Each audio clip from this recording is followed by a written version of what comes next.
And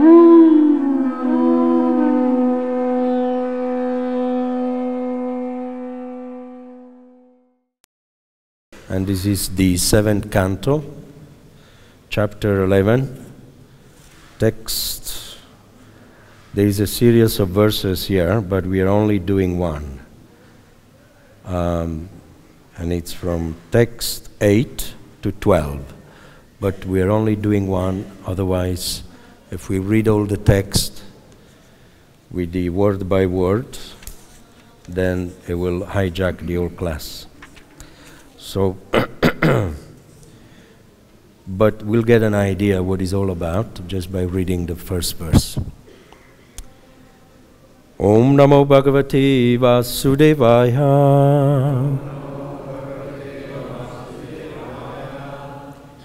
Om Namo Bhagavate Vasudevaya.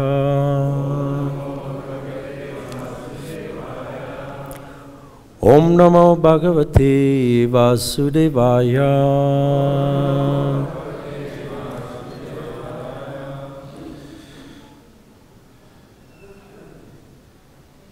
So this is Narada Muni speaking to who?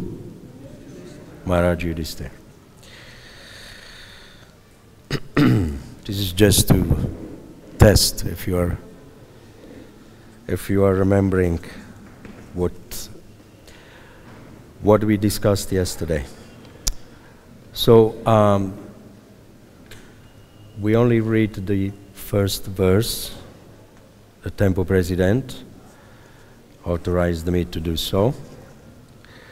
Satyam Daya Tapa Saucham Titiksheksha Samo Dhamma Ahimsa Brahmacharyam Cha Tyaga Svadhyaya Arjavam Satyam Daya Tapasucham Titiksheksha Samodama Ahimsa Brahmacharyam Cha Tyaga Svadhyaya Arjavam.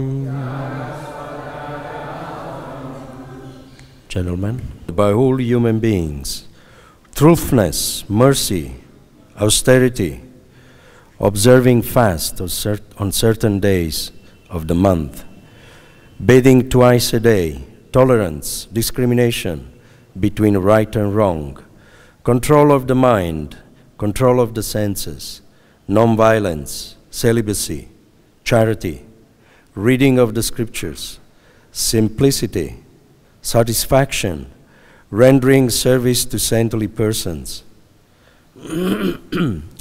gradually taking leave of unnecessary engagements, observing the futility of the unnecessary activities of human society, remaining silent and grave and avoiding unnecessary talk, considering whether one is the body or the soul, distributing food equally to all living entities, both men and animals, seeing every soul, especially in the human form, as a part of the Supreme Lord, hearing about the activities and instructions given by the Supreme Personality of Godhead, who is the shelter of the saintly persons, chanting about these activities and instructions, always remembering these activities and instructions, trying to render service, performing worship, offering obeisances,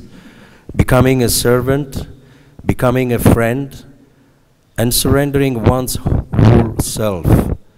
O King Yudhishthira, these 30 qualifications must be acquired in the human form of life.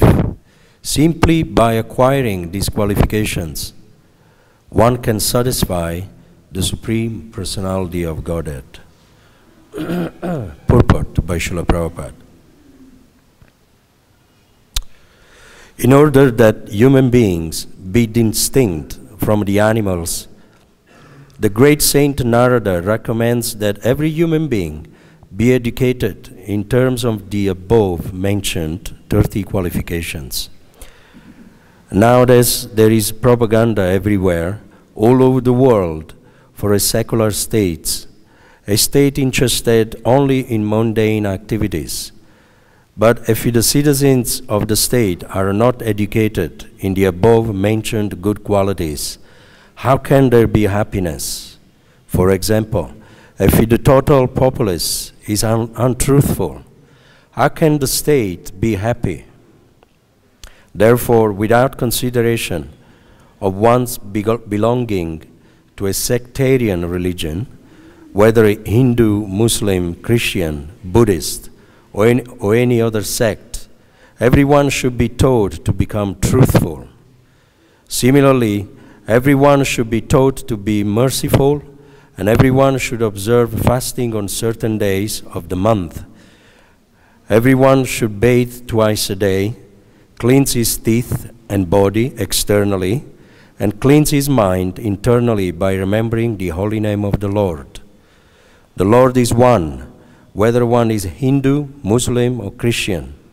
Therefore, one should chant the holy name of the Lord, regardless of differences in linguistic pronunciation. Also, everyone should be taught to be very careful not to discharge semen unnecessarily.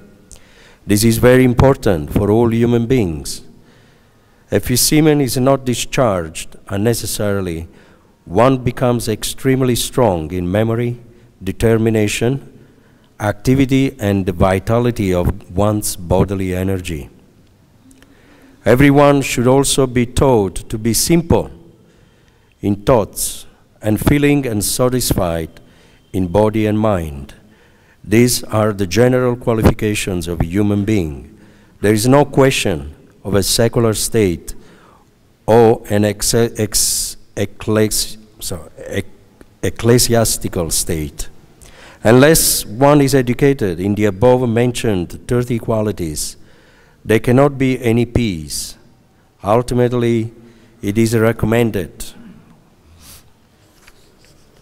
Shravanam kirtanam chasya smaranam mahatam gate seve javana tirdasyam sakyam atma samarpanam. Everyone should become a devotee of the Lord, because by becoming a devotee of the Lord, one automatically acquires the other qualities.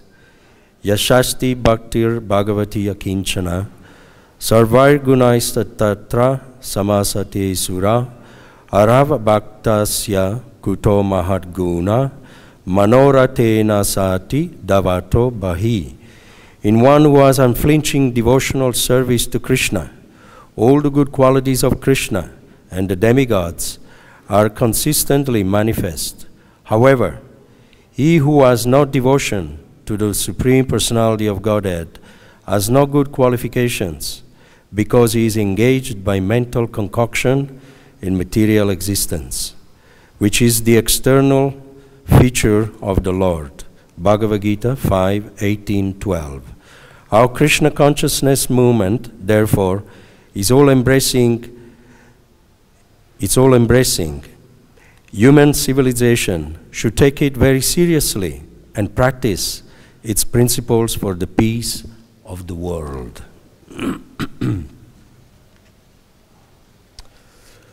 Om Ajnana Timirandasya Gyananjana Shalakaya Chakshurumalitam Jena Tasmai Sri Gurave Namah Sri Chaitanya Manobhistam Stapitam Jena Bhutale Swayam Rupa Kadamayam Datati Sva Padandikam. Jai Shri Krishna Chaitanya Prabhu Nityananda Shri Advaita Gadadhar Shivasadi Gaur Bhakta Vrinda. Hare Krishna, Krishna Krishna, Hare Hare, Hare Rama, Rama Rama, Hare Hare. Mukam karoti vachalam pangalam gayate girim. Yakripa tamaham vande shiguru dinatarinam. Vanchakalpatrubhyascha kripa sindubhya evacha. Titanam pavanebhyo vaishnavibhyo namo namah.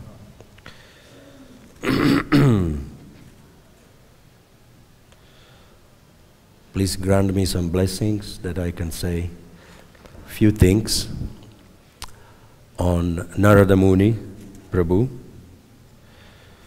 verdict.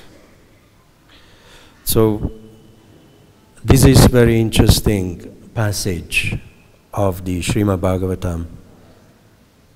Narada Muni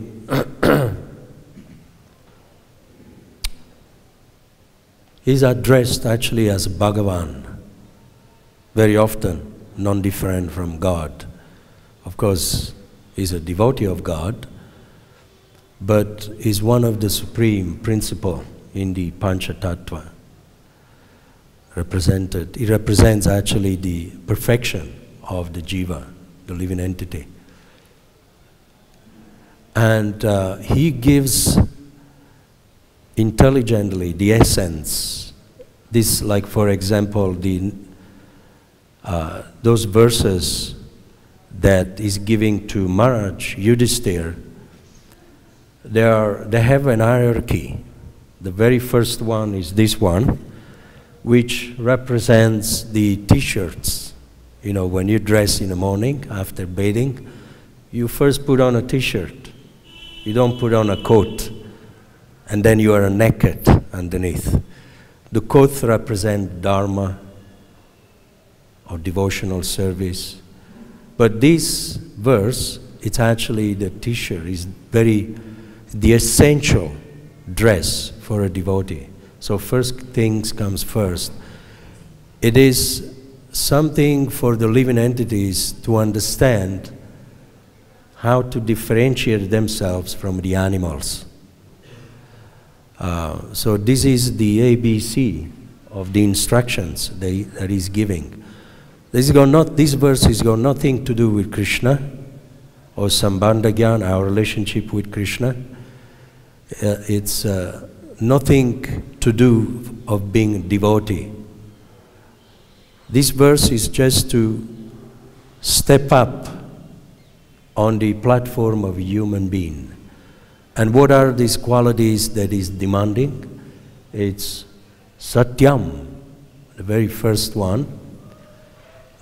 So if someone learn all this behavior, it's not a devotee, it's a nice person.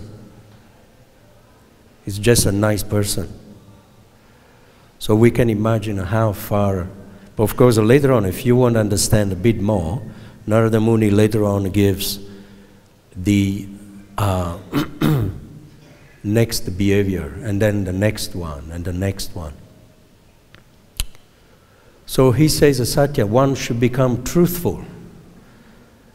This principle of truth is very much lacking in this. We are all, no offense to anybody, I am personally, we are all liars, otherwise we wouldn't be here. We betrayed Krishna.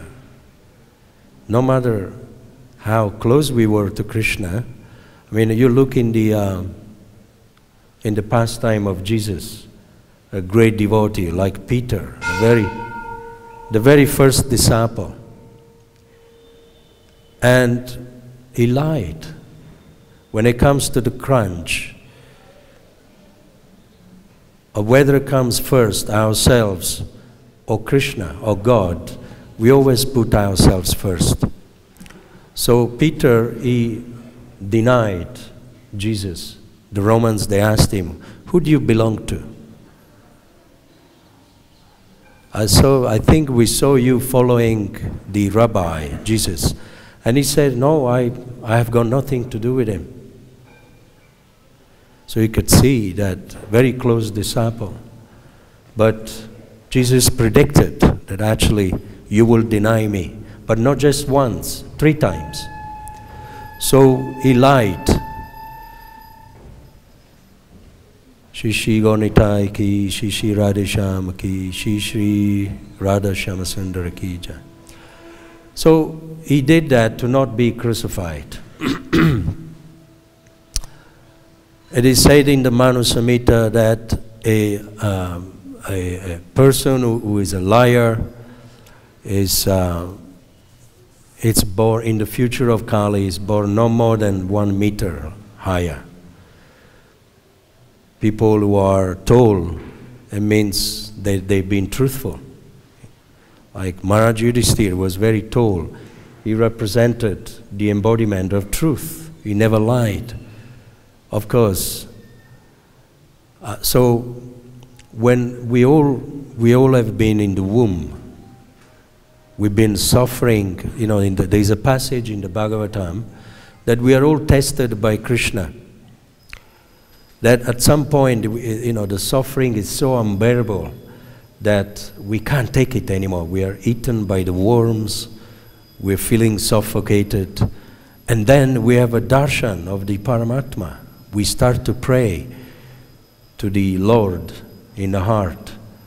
My dear Lord, I promise you that when I take birth, I will surrender my life to you. Of course you did, all of you. So you have fulfilled your promise. But many people, they don't. Then they take a birth, they forget everything. That's a lie. So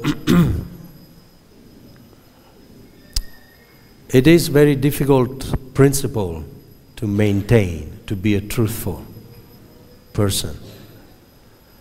So that's one item, daya. Then he says, what is daya? We chant every day, Krishna, you know, Shri Krishna Chaitanya Prabhu. Daya karo more. One has to be truthful and what it means, daya? Sorry? Merciful, yes. One has to be merciful. Mercy to others. Jiva daya, you see?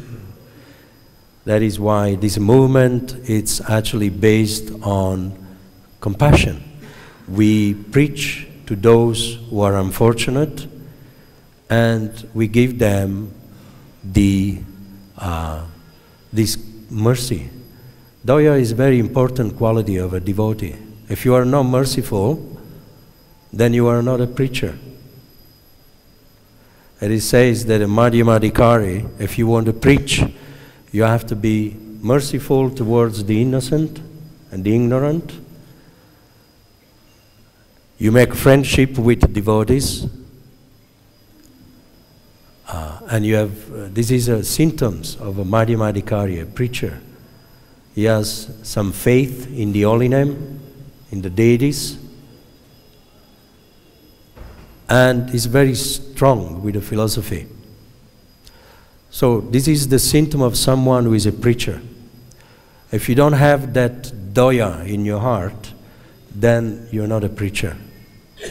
But you can carry on being, you know, worshipper of the deities.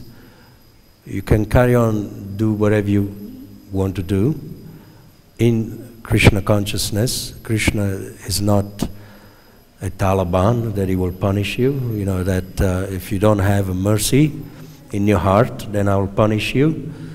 Mercy is something that you have to feel. It will come. It comes by chanting the holy name. Comes by association to those, with those who have this daya in their heart. Then you have a tapa. You know, we have to, Narada Muni says, you have to be austere. Austere. We all know that voluntary penance, suffering, it brings us close to God. It is not the enjoyment. Actually, the enjoyment is the distance between us and God. Whatever degree of sense gratification we have in our heart, whether it's that much, very big or miles away, that much we are distant from Krishna. That's the wall between us and God. So tapasya, austerity, appears to be something very uncomfortable. But even Krishna himself, he comes, perform tapasya. Lord Shiva, all these, Parvati, all the great personality, they perform tapasya. Why? I mean, sometimes Of course, it has to be tapodevyam. Tapasya has to be for the satisfaction of Krishna. Like Kardama Muni, he had the Supreme Personality of Godhead as a son.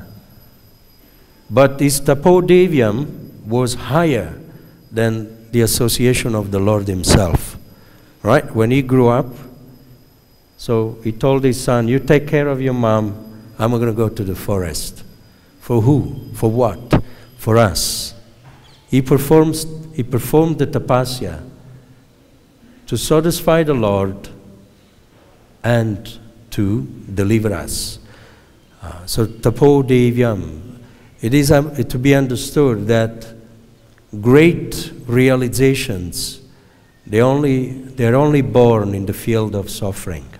They only grow in the field of suffering, in the field of tapasya. If you want to get purified, then you have to do tapasya. But of course, then tapasya becomes the festival of sense gratification. When you say no to the senses, that's when the real mystery of enjoyment becomes manifest.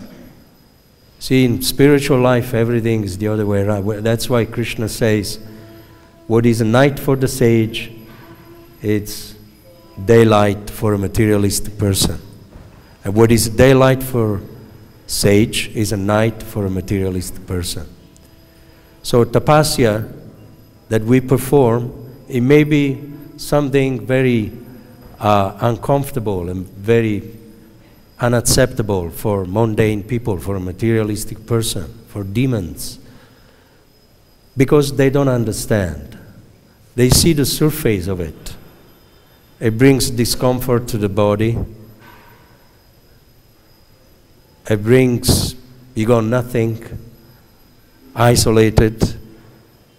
So then what? But actually, the little they know, that it is through tapasya that we understand who we are, where we come from, what is the goal of life, where we go after we die, and the Sambandha Jnana, who is God, and what is our relationship with God. So Narada Muni is giving one by one. Then we have Saucham. And then he says you have to be clean. Clean. Bathing twice a day. We take a bath in the morning. And we take a bath after the body is subject to the call of natures. And in this way we keep the body clean. And what else? The mind, the heart. We also have a cleansing process. And how do we purify it internally? By the morning program, the sadhana, the chanting of the Maha Mantra. The Maha Mantra is a very powerful internal purification. It's a purifying agent. It washes off the prarabdha karma, millions of lives of sins that we have performed in this world, birth after birth. So then he says, you have to be tolerant, titiksha. Of course, here you have two words. Titiksh, iksha. Anybody knows what iksha means? You know, pravritim ksha, same word. Pravritim, iksha. Navritim, iksha. Jnanara vidurasura. Na saucham na pichacharo, na satyam teshu vidyate. Actually, that verse, Lord Krishna, that he quotes, it's very synonymous to this one. Pravritim cha, navritim cha, jnanana vidurasuram. Na saucham, says you have to, na saucham na pichacharo, na satyam teshu vidyate. He says, if you go in the Bhagavad-Gita, all the quality of demoniac people, they do all the inverse of this. They are not truthful, na satyam, na saucham, pravritim cha, navritim cha. They don't know what to do. They don't know what to be done or what not to be done. So titiksha means tolerate all the offenses, all the abuse that you go through, whether they are psychological, someone doesn't like you, tolerate. There's nothing you could do. You can't force someone to like you. If someone has a problem with you, then it's not your problem, it's their problem. So, if you understand that, then you can tolerate. You tolerate the verbal abuse, the physical abuse. You tolerate adibodhika, adidevika, adhyatmika. Tolerate the weather, cold, heat, the force of nature given by the demigods. To tolerate the suffering from your own mind, our own mind. Tolerate the disease, they come and go. I mean, we don't complain when we are very happy. When things, they go very well, you feel very healthy, and you have a good appetite. At the moment, I'm a little bit sick myself. But there's nothing I could do. It's my purification. So I tolerate. It's a purification. So tolerating is a very important item for advancing in spiritual life. Iksha means discrimination. That's why Lord Krishna says, pravritim cha navritim cha jnanana vidura asura.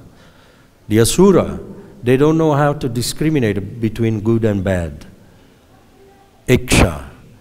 Very important quality to have, to discriminate. Sometimes when I was a young child, I used to hear voice, you know, we all hear voices within ourselves. Don't do this. You'll get in trouble. That's sinful.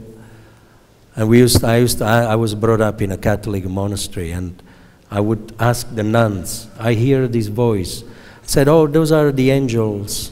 Those are the angels. They tell you to not do this, do that. But actually that voice in our lives is the Paramatma. It's guiding us all the time, from the time we are born to the time we die. So there is no excuses. If we are honest and sincere, and we are in touch with our soul, with ourselves, introspective, we can actually feel the, not even the voice, but the indication of the Paramatma.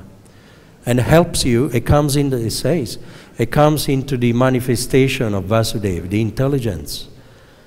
It becomes impregnated into the intelligence of the living entity. If you read in the 4th canto of the Srimad Bhagavatam, the same Narada Muni gives a very nice explanation how the Lord, the oldest friend, which is called Aviññata. Aviññata means is the oldest friend, is someone who never betrays you. You may get betrayed by your best friend, by the wife, or by the son, or by whoever. But the best friend is Krishna. He never betrays you. And he is always, birth after birth. We heard yesterday, isn't that? We'll give a class, Dinabandhu Prabhu. When we die, nothing we take with us, except one thing. One person. It's willing to follow us, birth after birth. Even if we go into the body of a worm in the stool, he wouldn't say, no, I wouldn't go there. I'm God. Krishna, the Paramatma, he follows us, birth after birth. That is why he's called Aviññata, the oldest friend.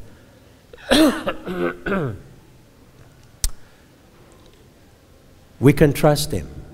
So he guides the living entities, and he gives this, Narada Muni describes in the 4th canto, description of King Puranjan, he comes in the form of the intelligence. Intelligence is supposed to be the wife of the soul. The soul is Puranjan, the king of the body. The intelligence is called Kutumbini in Sanskrit. And Kutumbini is impregnated by Vasudeva. Vasudeva is none other than the Paramatma, because the intelligence and the Paramatma, they are one. That's why Lord Krishna says, one who is intelligent and has conquered his mind, then he has reached me. If you are at every second in harmony with your own intelligence, then you are living with Krishna. But the mistake that we make, Narada Muni says, that very often we betray our wife, our faithful wife, which is the queen of the body, the intelligence, and we have an affair with the mind. The mind, it's called Visuchina. You know, here you have Saucham, means clean. Visuchina means very dirty. The mind is supposed to be the maid servant of the intelligence and the soul. But when the soul betrays the intelligence and associates with the mind, then what happens? The mind is a prostitute, will give birth to 3 children. The 3 principal children. Who are they? There are 6 children altogether, but the first 3, lust, anger, greed. Lust, anger, and greed, when you feel those things in your heart or in your mind, that means, you know, that your soul is having sex with your mind. That's an embarrassing situation. That's Narada Muni speaking. When we feel those children within ourselves, that means our mind has given birth to those children. And then if you carry on having a relationship with your mind, then 3 more children are born and are madness, illusion, envy. Yes. So these 6, these are the devouring enemy. They create a havoc in the body. Those are the enemy, and they hide where? Where do they hide? Into the senses. Panchagoda Prabhu said, into the senses. And they contaminate. Then they take charge of the body. And that's why we have problems in the world. Not only we have to fight the external enemy, but the soul, the intelligence is subdued by the internal enemy. Like Radhanath Swami says, the internal dogs. Don't feed them. Starve them. Instead, feed the good dogs. Those are the good dogs. Truthfulness, mercy, austerity, cleanliness, tolerance, discrimination, samo. What samo means? That's sama. Samo, this samo means the controlling the mind, yes. Samo means controlling the mind. One has to control his mind. If you go into this verse, you read word by word, you will find the specification. Yeah, Sanskrit is such a wonderful language because some words, they're very similar to other words, but you have to be careful of the little apostrophe on the term, which differentiate from one word to another word. So somehow one has to control his mind, as we said it before. How do you control your mind? Indriyani paranyahur indriyebhya paran mana. Manasastu para buddhir yobuddhe paratastu sa. That's Lord Krishna says. You control your mind with the power of your intelligence. Indriyani paranyahur. We know that the senses, they are superior to the matter. Ahur means the matter.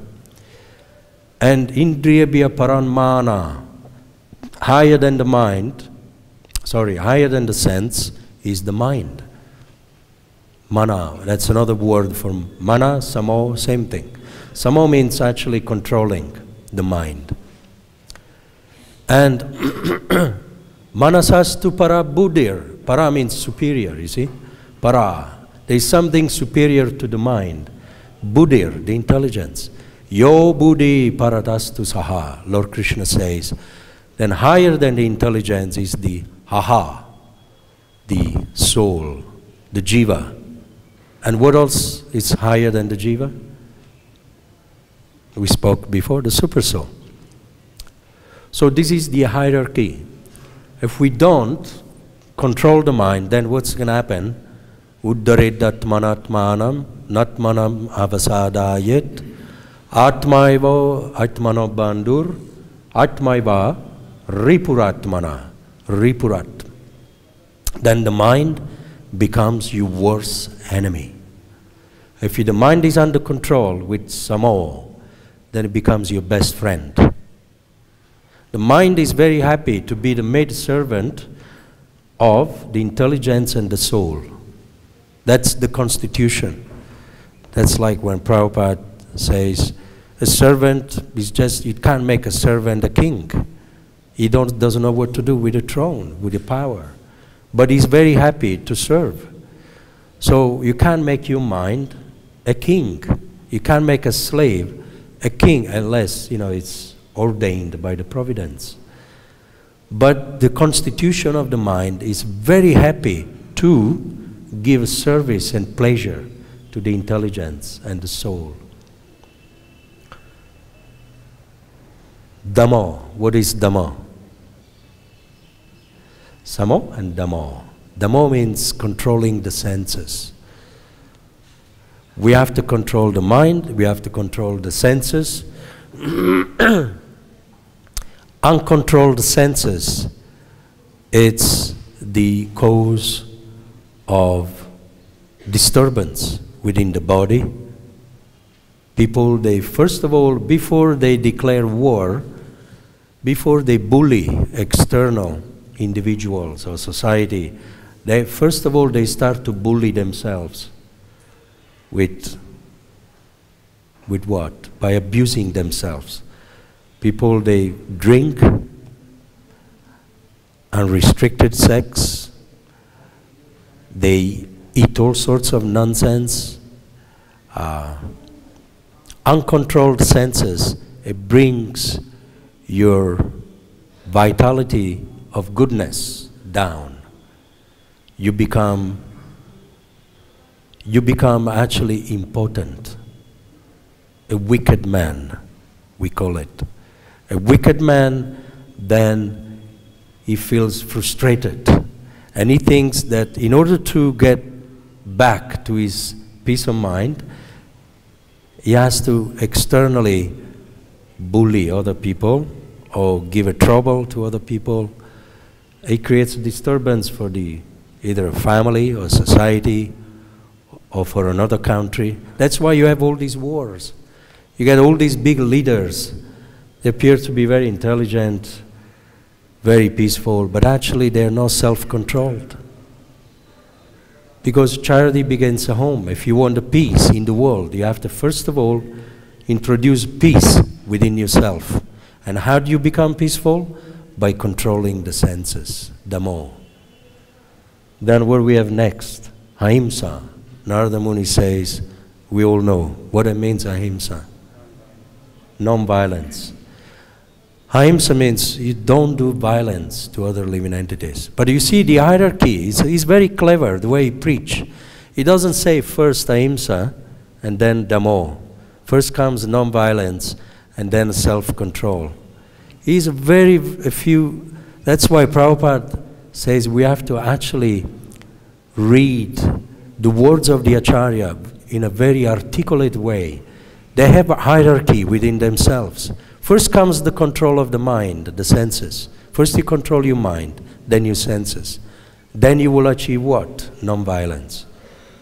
See, it's very systematic, the way Narada Muni explains. He gives us this knowledge, how to become nice people.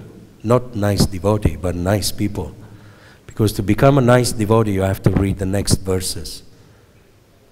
Brahmacharyam, then he says you have to contain your semen, continence is very important. Just like if you want to go to a shop and you want to buy some goods and you have holes in your pocket, then by the time you reach the shop, all your money is gone, is lost.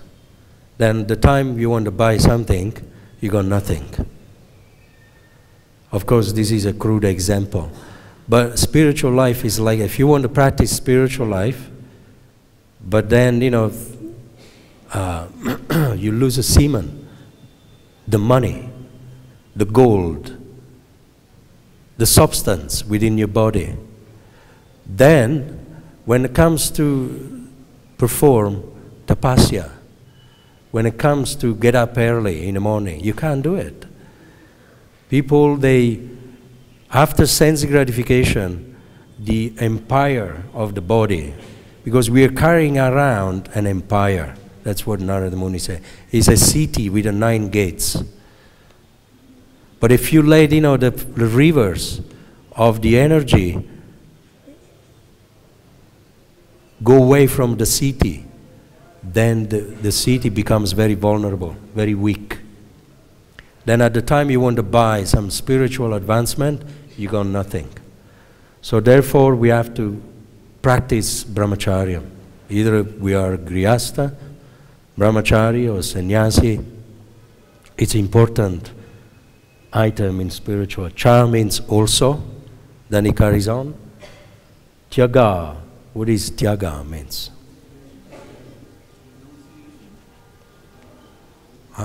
Sorry, what is? That's something else. Renunciation is a... Tyaga means, it's also synonymous in this context, means giving in charity. You have to be charitable. You see, tyag, there is an apostrophe on the A. And this word means giving in charity, being charitable. And without giving in charity, then we cannot be a nice person. People, when they give in charity, it's very pleasing to Krishna. Because the nature of the soul is very wealthy by nature. Even if you got nothing, give a smile to someone. Yesterday I was coming out of the MVT, and there was a lady with a child. The lady, she was begging me for some money.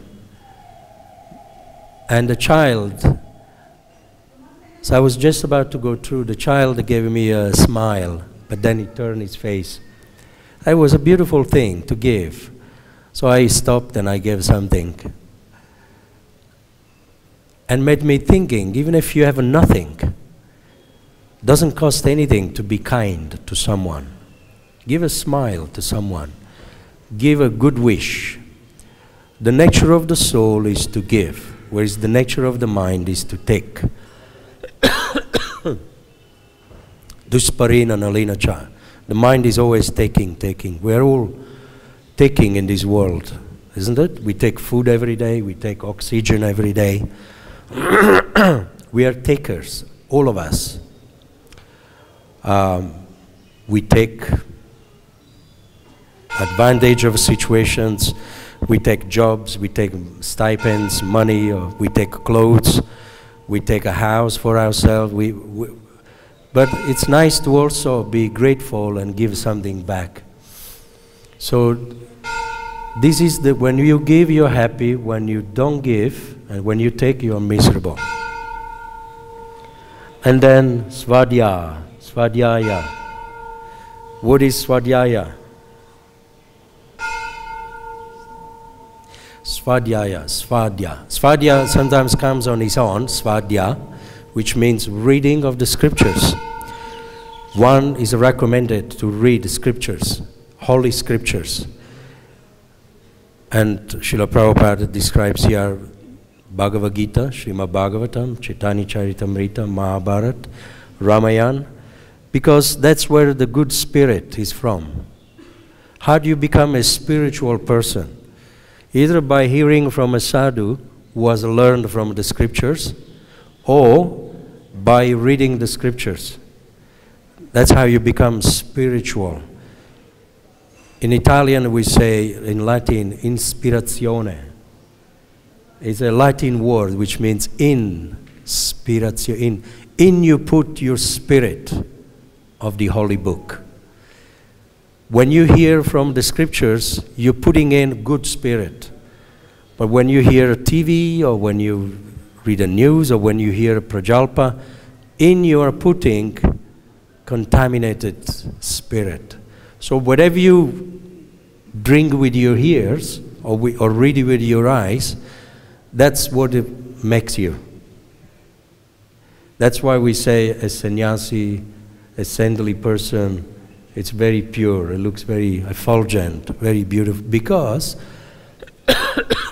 they are recipient, they are vases, they are container of the Holy Scriptures. And spiritual effulgence comes from Scriptures. Chanakya Pandit says the real beauty is knowledge, isn't it? Or am I wrong? He says real beauty, it's not a woman or whatever, this world, it's knowledge. But Devya Gyan, divine knowledge, is actually the best. And then the last one, Arjvam. Arjvam, what that means?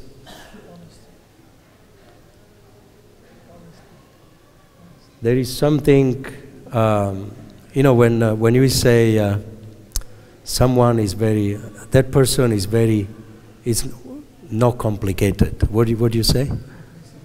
Simple. Arjvam means absence of duplicity. When you have no duplicity and you have simplicity, it's very pleasing to Krishna. It's a beautiful quality. Even if you don't have all the others, with simplicity you can acquire everything else. So Narada Muni is giving the ABC here for us to step from animalistic platform to human being. But then later on he says, if you read, you can go after breakfast and you can carry on reading. He says, you know, then to become a devotee of Krishna, then you associate with a holy person, then you offer puja to the Lord. That is, you see, a connection with Krishna. Those next verses, they've got something to do with God. This one has got nothing to do with God. It's just about us to become good people. So I think I went over the boundary of the time, and we stop here. And I want to thank the Temple President for giving me the opportunity to preach to myself and share something with you. And should I ask if there is any question? Are there any questions or comments?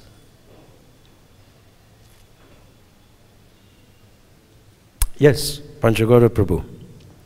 There's a microphone here.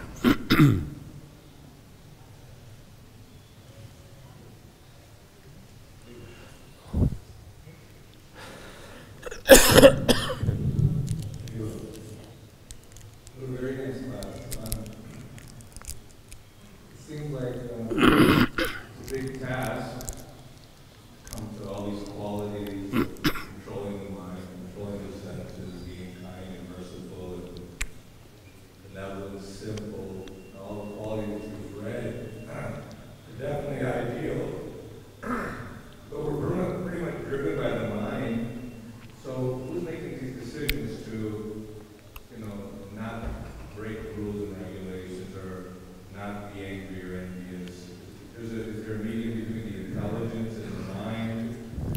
The soul sometimes shines through and gives you the strength to control the mind? Very good question. In the fourth canto of Bhagavatam, the same Narada Muni gives very nice description to King Puranjan how to understand, all these personalities in the body who are living with us. You are the king in your body. The jiva is Puranjan. Pura means city. Anjan means the king of the city, the soul. And he has a queen, he has the mind, and it says that in order for the mind to not drag the king away into the gates of this city, outside of the gates, like for example, Kadyota, Virmukhi, those are the two eyes. The nostrils are the Nalini, the twin gate, and then Devahu, the left ear, Pitrihu, the right ear, Mukhya. Mukha is the biggest gate of the body, the most difficult one to control. And if you see Prabhupada there, he gives a very nice explanation. The most important gate that we have to be aware of is the mouth. Because as a two function, Rasanji and Vipina. Rasanji is the power of eating, and Vipina is the power of speech. And then of course we have the anus and the genital. But the secret to never let us be dragged down by the mind and the senses is actually to control, we chant every day, Guru Mukha Padma Vakya. The Mukhya, the mouth, if you control your mouth, the tongue every day, then 80% of the battle is won. And we're pretty much in control. It all starts from the tongue, we can get contaminated by hearing criticism or prajalpa, or by eating all sorts of things which are not suitable for Krishna. All these things, contaminates everything else in the body. So every day, the soul has a journey. It says, in the fourth canto, through the eyes, we enjoy the darshana rupi. Darshana means the vision of rupi means forms. We enjoy the sun. Every day when this empire wakes up, the king is taken with all this personality. First of all, you look at the sun to have a darshan. I'm having a darshan of all of you, beautiful deities. See, when the gate is used to see the proper things, then the senses, they become purified. Then the nostrils, you use the nostrils to smell the incense of the Lord. So all these things, they help to actually to purify the senses. And the decisions, it's made by the constant companion. You're asking who makes decisions for us when we need to discriminate what to do, what to not do. It's the intelligence. Krishna is so kind that as a Paramatma, he impregnates our own intelligence. And that's why Vasudeva represents our intelligence. And he's actually constantly advising us on what to do and what to not do. And the intelligence is actually the key, is the only power that can control the mind, has the power of controlling the mind. But if we don't use it, so we have a very, very comfortable tool, but we never use it. We neglect it. We betray, just like someone has a good wife at home, very chaste wife, but a lusty man, it's not that he hates his wife, he neglects it. And he goes and enjoys with other women. And that's what we do in our body. We neglect this beautiful personality, companion, that actually can lead us to liberation, which is our intelligence. Krishna says also, like I said in the Bhagavad-Gita, intelligence is actually subordinate to the soul. The soul is pure by nature, cannot make a decision on its own. That's why we are bewildered. That's why we are called conditioned souls. It means we are conditioned by external forces. Either we are conditioned by the intelligence or by the mind. Very often by the senses. That's why we say that person is on sensual platform, like an animal. The animal, they don't have a mind, no intelligence. I mean, they do have, but they don't use it. But they're sensual. They're on the sense, sense platform. They follow the senses and nothing else. And then we have someone a little bit more advanced, sentimental person. And then you have someone intellectual person. At least we should come up to the level of intellectual platform. And then we have someone who is higher, spiritual platform. So therefore, if we associate every day with our own intelligence and control the mind, then we can make the right decisions. Does that make sense to you? Makes sense to me. Thank you. Should we adjourn the class? Is that okay? Thank you so much for all your patience. Srila Prabhupada ki jai, Shri Shri Gaura Nitai ki jai, Shri Krishna Balarama ki jai, Shri Shri Radha Shyamasundara ki jai.